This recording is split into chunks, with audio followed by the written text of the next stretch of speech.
আসসালামু আলাইকুম। আমি আজকে রান্না করব ব্রয়লার মুরগি কষিয়ে রান্না করব।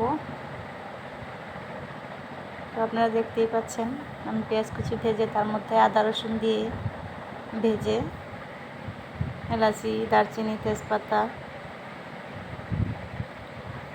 দিয়ে একটু ঝোল দিয়ে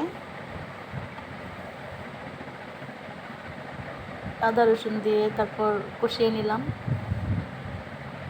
মুরগির মাংসগুলো দিয়ে নেড়ে চেড়ে ঢেকে দিয়ে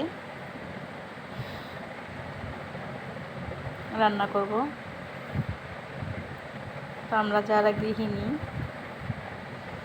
তারা সবসময় সাধারণত রেসিপির ক্ষেত্রে ছোট ছোট ভিডিও খুঁজি, সময়ের অভাব।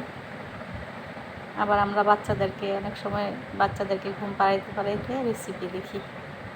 এটা আমার ক্ষেত্রে হয়, আপনাদের ক্ষেত্রে হয় কিনা জানি না।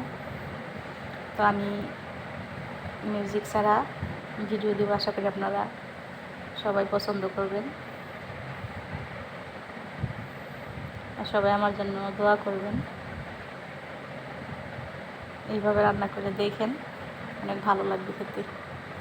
সবসময় পেঁয়াজ আদা রসুন এবং তেলের পরিমাণটা পারফেক্ট হলে